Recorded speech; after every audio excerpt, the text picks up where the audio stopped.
You are listening to a podcast from The Hindu.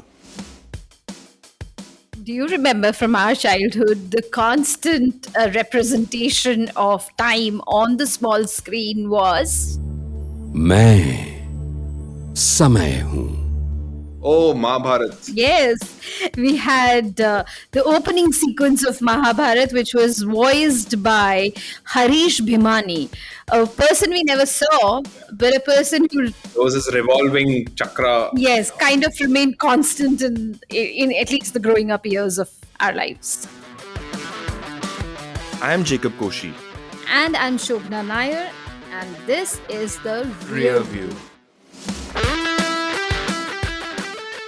Here we dive into the history of things, events, discoveries, and inventions. Shobna, your cup of black coffee seems brimming over today, and you look sleepless, like sleepless in Seattle, so to say. I wish I was in Seattle. However, I'm here in Delhi, sitting with you. Frankly, this was, I believe, the greatest political movement of all time. There's never been anything like this in this country and maybe beyond.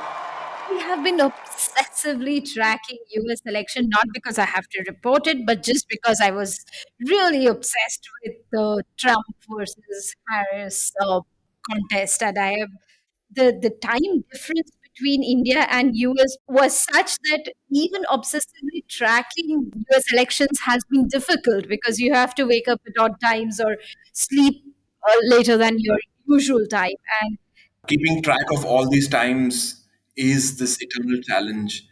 And that's why in today's episode, we're actually going to be talking a lot about time zones, the measuring of it, but particularly the story of what we call Indian Standard Time. Oh, the times they are a changing. Taking away the moments that make up a dull day. अपना time आएगा मेरे जैसा शाना लाला तुझे ना मिल पाएगा.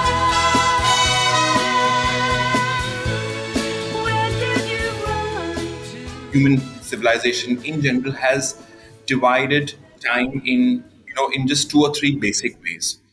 One is the simple night and day thing. That is light and then there is no light. You know the day destroys the night. Night divides the day. And that is something which actually we share with pretty much all living organisms. It can come down to even single-celled organisms, or where they just cycles are dependent on whether they are able to receive this sense light. But then we are humans. We decided that we want to be cooler and smarter about these things. we love complicating Yes, we stuff. always see, is there a way to complicate stuff? Yeah. Let's go ahead and do it. So we observe the motions of the sun and relative to the earth. And we see that, okay, there is a certain cycle, there is a pattern. So we observe the sun and the earth. They always observed that there was a pattern. How do we see that the sun and the stars, or special stars in terms of constellations, they came about, circled the earth, and came back to the same spot? So we thought that that's something, that's one good way to mark. That is the tropical time, so to say, and that's the happy birthday time. There is the economic classification of time. That is, across civilizations, you found ways to divide time in ways that organized your economic life. Now, agriculture was the dominant, has been the economical activity, right? And agriculture is dependent on seasons. So here we see that there is a time that corresponds to summer, the rainy seasons, the winter, before that autumn, and then again the transition back, the whole journey back to summer, and the cycle continues. But this is the problem that came. You wanted to make the seasons aligned with the motion of the perceived motion of the sun around the earth. But there is a discrepancy because it might take 365 and there are multiple decimals after that. It might take that many days for a single revolution. But if you go by the seasons, there is a difference of approximately 20 minutes. And now this 20 minutes might not seem like a lot, but over the years it starts to add up, and the 20 minutes can become 40, and then days, months, years. And over time it does seem that the sun, or a particular constellation of stars, would have made its revolution, but it was no longer summer, or it was no longer the winter as it expected. And this is something that didn't align with human civilizations. Plus, there is also the religious aspect of it. I mean, we align our religious festivals in India, particularly. And Jacob, we've had calendars for a long, long time, right? About And 30 calendars. not just in India, across the globe, calendars have been in existence for a while. But the question is, what cycle should the calendar follow? Should it be following the moon or should it follow sun? And we had that collection of calendars following each of these celestial bodies, right? So just to add to that, I mean, if as if the complication of tracking the sun and seasons were enough, you also wanted to add this another complication of there's also the moon, right? And the moon has its 29 or 30-day cycles, and people being people, you had to align with that too. So the essential It's challenges. pretty much like both of us. You always have a weird idea, no matter what. So But we at have to least align our weird at ideas. some point, Yeah, yeah, and Jude has to like suffer us and suffer us get everything together. coherent enough, on the podcast. So this is it. The essential tension is to actually align all of these things, and that corresponds with with religious needs. So, for example, the Islamic calendars are primarily a lunar calendar, which has to be aligned with the phases of the moon. But then for regular agricultural civilian life, you need the solar calendar because it kind of corresponds more with the seasons. And getting all of these things together is the original big science. I mean, the astrologers and astronomers, the first scientists, the advisors to kings, were people who could basically keep track of time. And from there, you came up with very imaginative speculations about, okay, how did these objects, actually move? So soon after independence, Pandit Nehru, our first prime minister, he instituted a calendar reform committee. And the idea was to reconcile all the various calendars together and to sort of try and come up with one nation, one calendar. And that actually was the thing, because they thought that we should have a this all this, because that was Nehru and his scientific temperament, and he wanted to move India out of its religious civilizational past thing and basically get it aligned. We had been following the Gregorian calendar for a while, but Nehru, for all his progressiveness, he was also sensitive that we have a huge civilizational burden that India carries. We have a variety of religion and variety of belief systems, and he did not want to ignore that. The whole mandate of this calendar reform committee was to bring together all these various belief systems and various calendar systems on one platform to somehow reconcile it and to make a truly Indian calendar. Yeah, in fact, the names that they propose for all of these calendars, they correspond to the traditional names of the months, like Vishakha, Chaitya, in the Panchangas. This is what our traditional Indian calendars were. And the difficulty was that sometimes even within the same city you could have three different calendars Yeah. because of our So religious diversity. Nehru's message, I'll read out Nehru's message to the reform committee. Here's what he said. I'm told that we have at present 30 different calendars, differing from each other in various ways, including the methods of time reckoning. These calendars are the natural result of our past political and cultural history and partly represent past political divisions in the country. This is a message that he gave in 1953. And remember, the political situation of the country is not that great. We've just got independence. We're 6 years into independence. The country is still very deeply divided. Efforts are still on, to a certain extent, to bring although majority of the princely states have been merged into the political Indian state, but still the divisions are there. I also find it very fascinating that it is just 1952, as if I mean the constitution was just came about 951. Like, but one of the first priorities is to have a common time, and that is why, because he wanted to set it on what he considered a scientific footing, he tasked this activity to one of India's foremost nuclear physicists, Meghnad Saha. I mean, we knew him for his work in nuclear physics, but Professor Saha was an icon of engineering science, and he constituted this committee, and it was amazing. I mean, they actually got lot of they got nearly 60 panchangas from across various Indian divisions. They had a committee of 6 or 7. There were mathematicians. There And they was weren't dismissive about any of this. They actually absolutely. sincerely looked at it and the details and the maths that went behind each of these. Yeah, and their aim, as you were just saying, was to unify stuff. It was not that they were looking to eliminate, because they know that you have to primarily be sensitive to. And it's like what we talked about earlier. That's what calendars always do. They try to harmonize various elements. They're trying to harmonize initially the moon's revolution with the sun's revolution, with the seasons. So calendars are always about harmonizing different kinds of natural phenomena or even psychological phenomena which are important to people. And it's harmonizing that is always a challenge. But before we enter into the problematic territory of the various Indian calendars, what caught my eye in this report is the claim that apparently the Gregorian calendar, the ending of the year does not correspond with Solstice. the winter solstice day.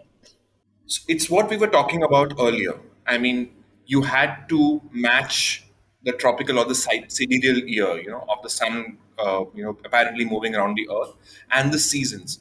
So what would happen is that when you're reaching December 31st of any particular year, sometimes it has gone so much out of whack, it doesn't correspond with the actual winter time over there. Sometimes you would actually see, summers. You could actually, it would be close to spring in some This years. is an outrageous statement that you've made, and I would want you to take a pause and explain it in detail. But before you do that, I'm very excited to say that in this report, I also read that because it was felt that the Gregorian calendar is unscientific, there were apparently several proposals doing the round that one needs to reform the Gregorian calendar. And one of these proposals was that every month should have 4 weeks, therefore 28 days, and there should be 13 months in a year. I am very, very excited about this concept. I mean, this reform. Why aren't we adopting it? Imagine, Jacob, you and I will get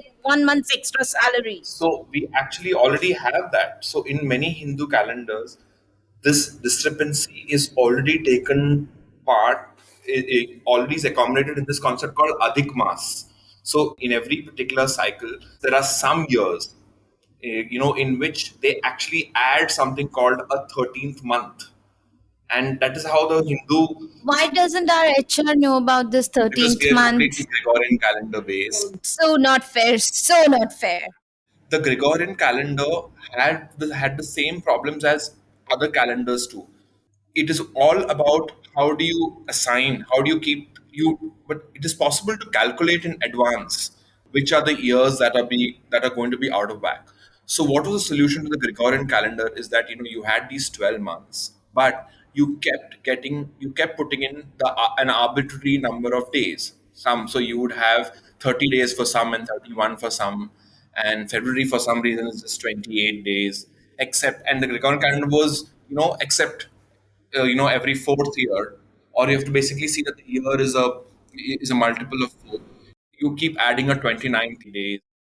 Also, the other challenge that people did not like about the Gregorian year, because it wasn't neat enough, in the sense that people always expected that the first of a particular month should be a Monday.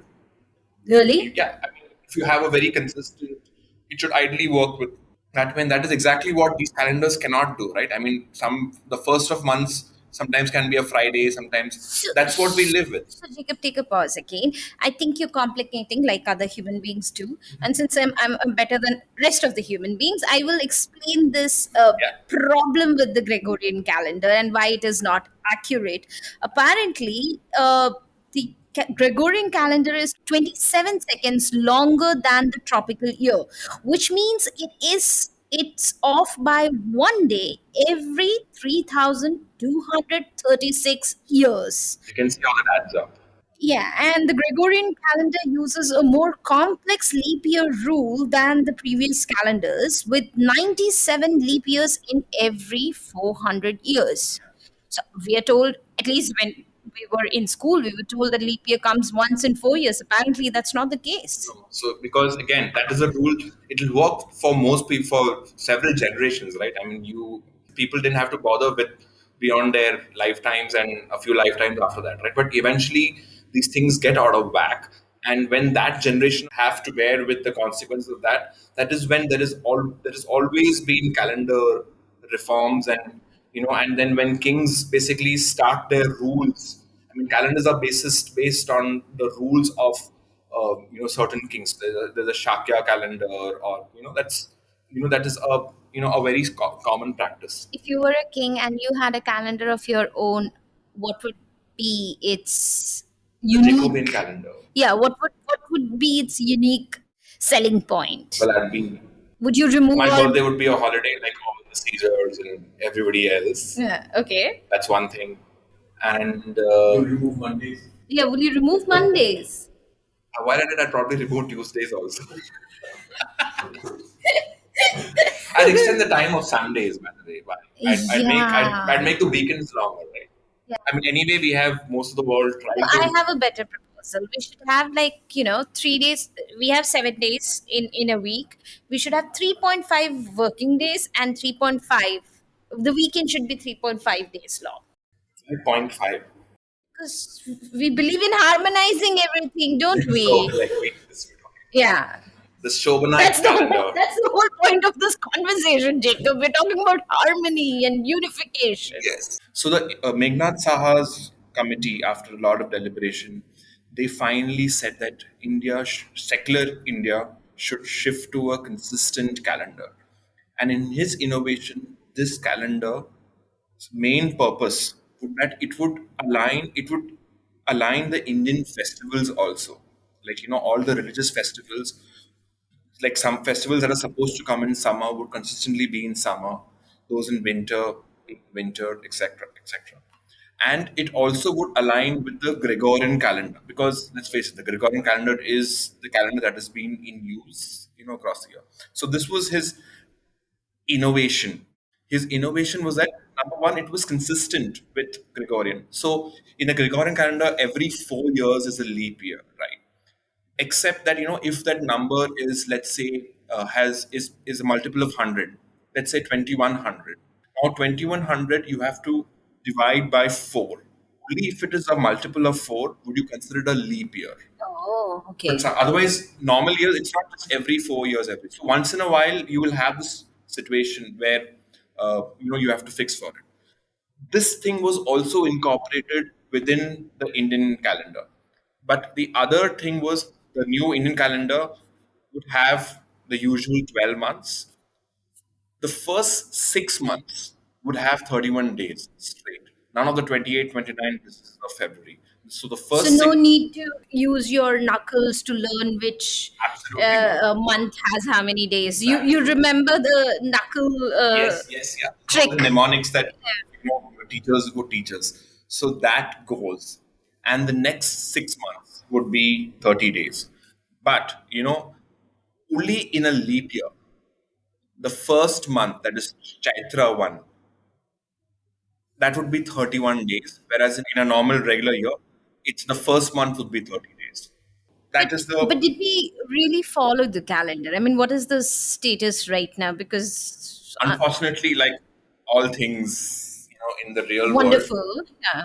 this calendar is used only for official gazette communication. That is, any notice from the government, you will observe, you will see that, they have the regular Gregorian date, but they also then mention, the Indian calendar, the Shakya calendar, things with that.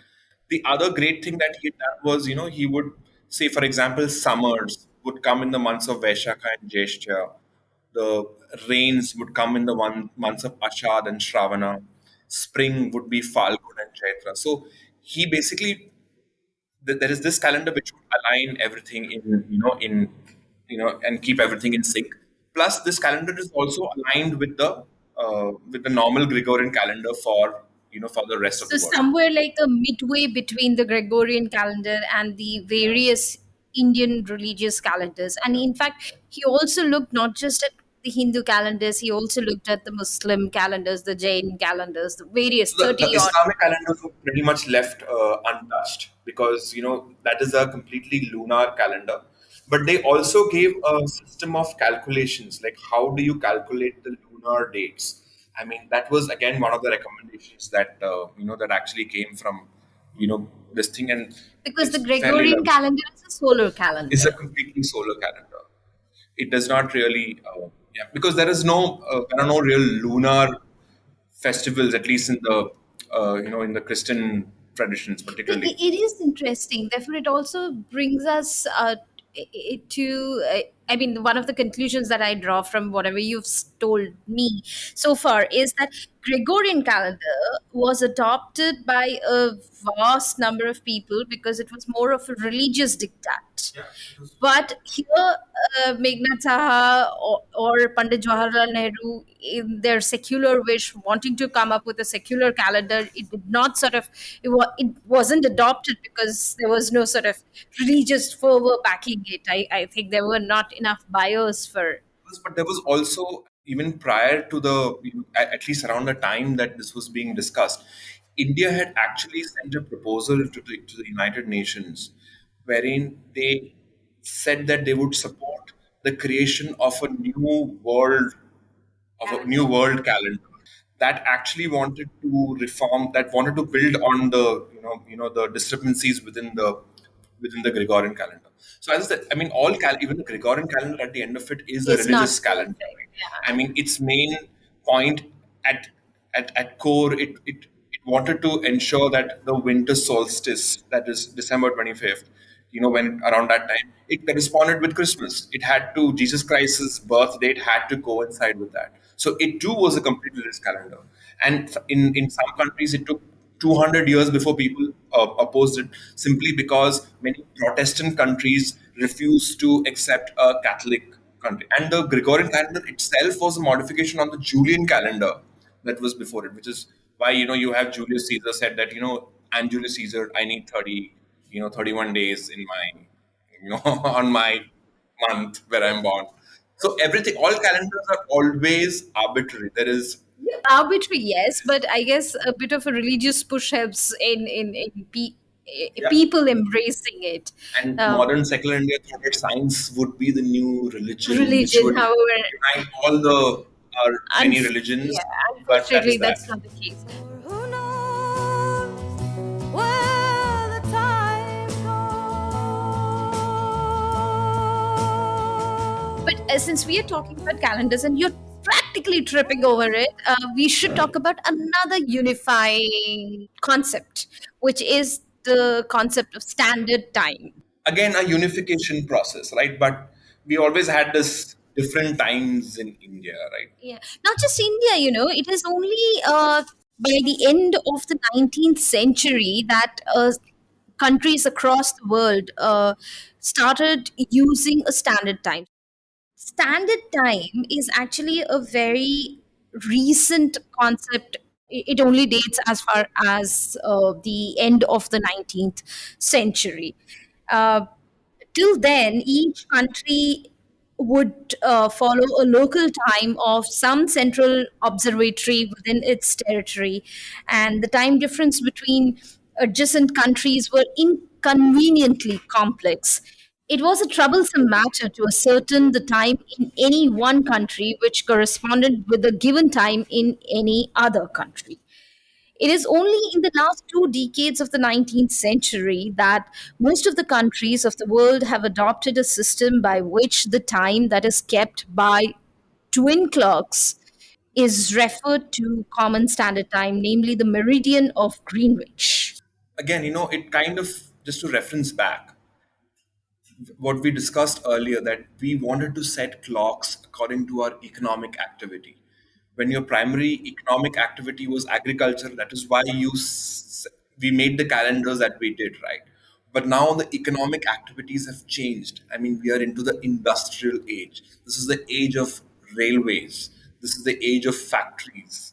You had to, I mean, a train going from the I mean, from London to another, to France or another country, for these countries needed to coordinate, right? I mean, you needed to find a common reference point for More both like of Paris these. to Zurich. There was a Yeah. English channel in between the train. I'm So not sure you who had to was. have a common time to communicate whether your train is on time or not, and which is when this whole thrust towards having a standardized time, at least let's say for Europe, started. And local time alters basically 1 hour for every 15-degree difference of longitude, as measured from Greenwich, I So suppose. Greenwich would be 0 degrees, and all there are 15-degree separations across the world till 360 degrees. And this theoretical division, this was basically just the theoretical division. But while applying it in practice, it was slightly modified because the same time was kept through each country or state, and the change of hour being made not because of the shift in the longitude, but when you actually crossed a frontier. So most of the time, a country would try its best to keep a standard time, a constant time across all its regions. Uh, Because it's served as a symbol of unity, right? yeah, I guess another symbol of state. State and nationhood, Yeah, right? I mean, much later on, technically speaking, China actually has, or Russia, China actually had like, I think, 8 or 9 time zones. But when the modern communist Chinese state came, they just decreed that everybody should have one time zone. Unlike, let's say, the US, which has 5 different time zones, and they accept that division. That brings us to the concept of the Indian Standard Time. Indian Standard Time was adopted on 1st January 1906. And this had been in making for a while. But why did they have to do that? I mean, why did you need a Indian standard time? And we're not as wide as China or Russia or even the United States. So what? Why did you think that There were they adopted? actually various reasons, but primarily because this was around this time that India had a flourishing railway network. We also, telegraph had also come into India, and therefore the necessity arose to adopt a uniform time. And for a long while, the Indian railways used Madras time uh, as the fixed standard. So surely, I'm sure it was the British administration that decreed that we should have a common time. I'm sure the local populace were local religious sensibilities aligned towards, because we all had multiple calendars and people seem to be getting along fine with them, right? Yeah, so I'm sure this is worth researching about the local sentiments, because the problem is that our archives is chock a block with the British document, and there is very little of the Indian voices uh, recorded there. So one doesn't know, but it is worth pondering over what you are saying. And it was not just the railways, it was not just the telegraph who were demanding for uniform standard time for India. In fact, the call was coming even from the Indian Meteorological Department. And those of you who've been listening to us regularly would remember in our monsoon episode we spoke about the IMD and the chief reporter of IMD. So in 1903, the chief reporter of IMD made a submission requested the government that we really desperately need an Indian Standard Time. And the reason he cited was that there were efforts made by IMD to ascertain the rate at which Northwesterners advance in Bengal and the length of their tracks. But these efforts were utterly frustrated by the unreliability and inaccuracy of the time given by observers in smaller towns and villages over which the storm passed. Also interferes in the prediction of earthquakes. Now, if your time doesn't matches with my time, and if I were to say that at X hour you're going to be hit by a bus, Absolutely. you will be hit by a bus because In fact, your even time doesn't match with mine. in fact, in the Calendar Reform Committee, one of the proposals was to establish something called a Positional Astronomy Center, and that actually came up in Calcutta, which till today, its main job actually is it. I mean, on the first of I think it's on the 1st of January, they set out a calendar in which all the Indian religious festivals and so all our holidays and the dates of the holidays are actually marked out, due to this calendar. And this organization is still a subsidiary of the India Meteorological Department. Oh, interesting. Now, around that time, while we were adopting the Indian Standard Time, there was a proposal that we should actually not follow one time for the length and the breadth of the country. There should be a Calcutta local time that should be used for Bengal and Assam and rest of the Yeah. territory, in the northeastern part of the country, and a Lahore time for rest of the country. Remember, I'm talking about the pre-independent India and pre-partition India. But the railway authorities opposed it, and of course, all opposition had racism was somewhat one of the reasons to their opposing this proposal, because apparently the British administration felt that this is too complicated and the natives would be puzzled by With it having and three different times. time zones and they wouldn't be able to follow it. So, but the fact is, this proposal, it's not like it was completely junked, or even now it has not been junked. What I found very interesting is that even after independence in 1947, though we did adopt the Indian Standard Time as was decided in 1906, um, for whole of the country, Kolkata and Mumbai retained their own local time known as Calcutta time and Bombay time until 1948 and 1955 respectively.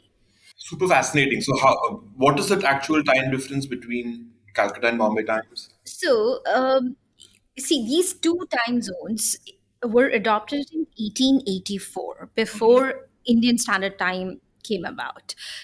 Indian Standard Time was adopted in 1906. But even after Indian Standard Time came about, there were loyal supporters of these two time zones. Calcutta, the city the British created, and Bombay, the Bombay trading. had trading hub. So the Calcutta time is was roughly 23 minutes and 20 seconds ahead of the Indian Standard Time, and the Bombay time was roughly 1 hour 2 minutes and 20 seconds Behind the. behind the Calcutta time. But ultimately, today we don't.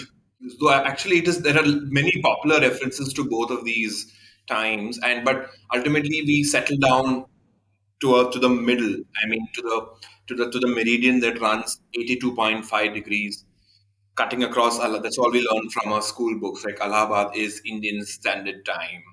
Then I'm wondering, is it because that we have the Kolkata time and Bombay time that we have these cruel jokes about IST in India actually meaning Indian stretchable time.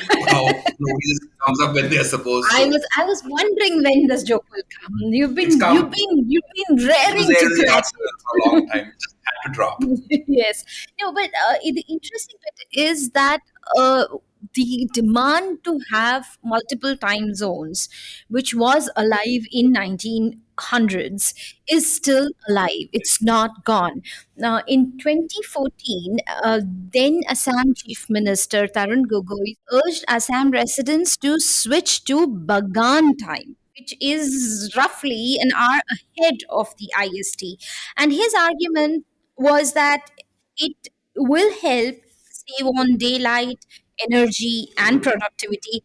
And every now and then in the parliament, this question keeps coming about, is the government of India considering having a second time zone for the Northeast So or again, Shobana, not? it just brings back to yet another economic thing, an economic division, because this Bagan time or the Chai Bagan time is the tea garden time, and again the Assam gardens were a major source of the tea Income economy, for. for the British. But it again comes back to how a section of this country, they wanted to maximize economic benefit. In fact, this actually connects to the whole concept of daylight saving times, in time in the United States. So, for example, during summers, the clocks are advanced, and during the winters, the clocks are set back. The whole idea behind that is that in summers the days are longer, so you should, by changing the clock an hour or so. This is separate from the five time zones, by the way. The whole argument is that you should be out in the sunlight for exercise, and make use of daylight, because daylight had economic importance, leisure importance. And when during the winters, when you had less sunlight, you stay inside. You want to, align your bodies with body clocks.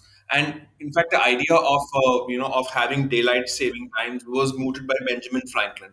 And one of the his his reasons for shifting to this was that to save on precious tallow that is used to light candles or kerosene. Oh, So again, interesting. it comes with an economic need. Maximize your daylight hours, and the same thing applied to Calcutta too, or even in Northeast India.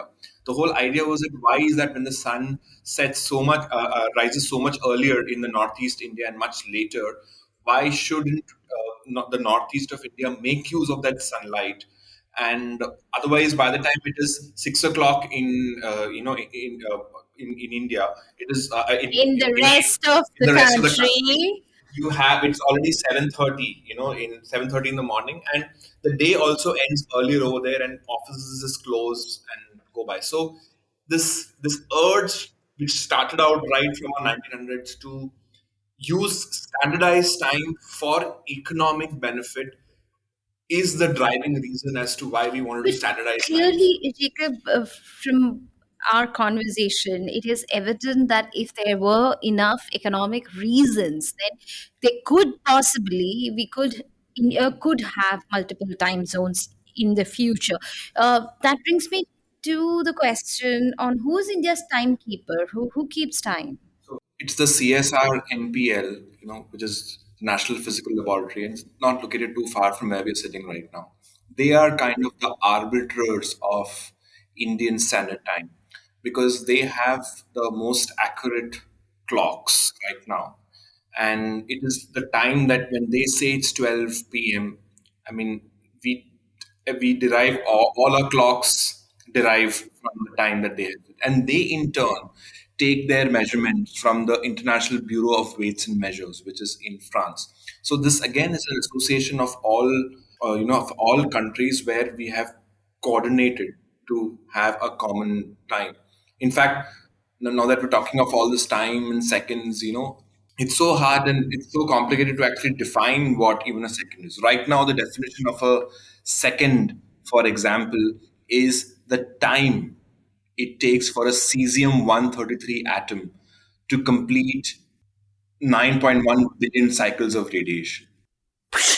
Yeah, can you imagine even, you know, imagine that that's what 1 second is. But it just shows that how over time, when we had, I mean, you have to have extremely precise seconds, given that the kind of measurements we make are in those kinds of things, right? But before you go into all this, I just wonder: do the Indian authorities and the French authorities send each other an email?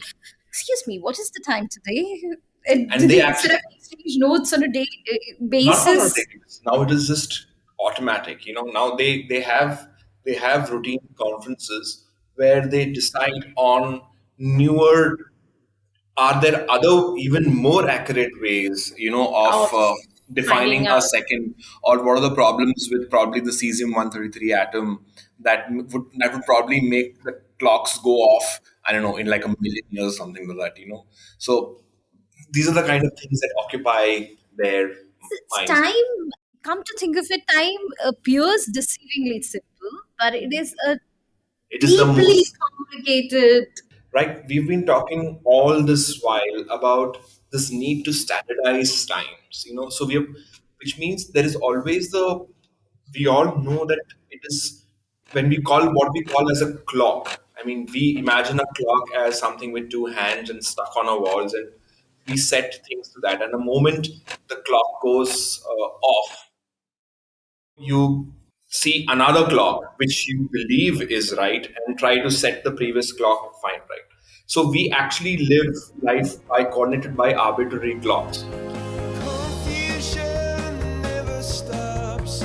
Closing walls and ticking clocks. Gonna But in reality, like even at a biological level, and this is what we talked about earlier when we mentioned the circadian rhythms. Ultimately, things that the simplest clock in in people and organisms was light or the absence of light. So even our bodily functions, in fact, we like to think that our body is one consistent whole. I mean, you have your liver and kidneys and all of the organs working in sync to each other. But it is very much possible that, in a certain set of physical circumstances, to throw all of these out of rhythm. And that's what we experience when we take intercontinental flights, and, when The whole we jump through time zones. concept of Yeah, jet lag. jet lag comes from that You because know what blows my mind, Jacob, is every time you take a transatlantic flight, the concept of time is supposed to just time is supposed to move only in one direction, right? It is only possible to move forward in time and not backward. But crossing over, flying to US, it just blows my mind that how we gain a day or we lose a day, depending on which way we are because flying. we never thought that one day we would be able to invent engines that would actually beat the speed at which which would beat the speed at which the sun rotates the So if earth. you're flying from here to US, we usually gain a day. And if you're coming from there to here, we lose a day. That itself, to me, appears like at least Surreal. not just surreal. I believe that this is some sort of a time travel happening. In a way, yeah, because in fact, but you would see that the ways you feel sleepy or the ways you feel hungry, it takes a long time, because then you once that sense of light, because at the end of it, it's about when you're making these journeys, your body senses light differently. When your body senses light differently, it sends different signals across. In our brains, we have a region called the suprachiasmatic nucleus. It is considered the master clock. Just like, you have the NPL, which tells you the times for all the other places. This is the part of the brain that tells the liver the time, the kidney the time. But once that clock is off, it is not getting its signals. All of these guys get into their own rebellious modes. They all go Indian calendar. They all go Panchanga, and the liver at 2 o'clock. They want to. They would say that it's 12 o'clock now, but the kidney says no, no, no, You it's one were hour. talking the other day about this wacko person who actually tried to challenge the Yes. In fact, so biological clock, right? people have been, there have been experiments done. So it was in the 1960s, when the Cold War was at its peak, when people really felt that nuclear missiles are going to explode, the idea of having bunkers had kind of become normalized. So, and it was also the space age, right? I mean, we were thinking of leaving Earth and adjusting to different kinds of alien climates like that of the moon. So would our body then sense time differently? What kind of physical effects would we have? Michael Seifried, he was a French geologist, and at intervals in his life, he took these radical experiments of descending into deep underground caves, and he took a mattress and bed and lights. Table lights and books and stuff that he needed to exist, I guess. But the experiment was that he would live in this deep underground caves, completely cut off from the normal experiences of time passing. In fact, he had a telephone with which he could communicate with his colleagues, but he told them that not to give any indication of the normal passage of time. He actually told a magazine that he would, quote, live like an animal in the dark without knowing the time. He lived in a tent and a sleeping bag on a cot. He slept, rose, ate at will, and recorded everything he did. He entered the cave on July 16th in 1962, planned to leave on September 14th. However, on August 20th, his colleagues said that his time had ended. In his estimate, he had spent 35 days. In the real time that we all live by, actually 60 days had passed. So this was the guy who ended up discovering what we call the circadian rhythm, or the biological body clock. And he knew that this actually didn't, the body clock per se did not automatically match the rhythm of daylight and darkness. So some days he was awake for 6 hours, some days 40 hours, but his average sleep-wake cycle was 24 hours, 30 minutes. So this whole field, what we call chronobiology, and from this you can extend it to different animals and species and how they reproduce, comes about. And here we're talking about unifying time, but actually this shows that how even within our own body and how, as we adapt to different cycles, we need different methods of coordinating time. And finally, all of these attempts to coordinate time at the end of in the 50s, 60s, you wanted to coordinate activities around the world. But now that we have satellites, it is instantly possible to communicate for clocks around the world to set up according to a particular time.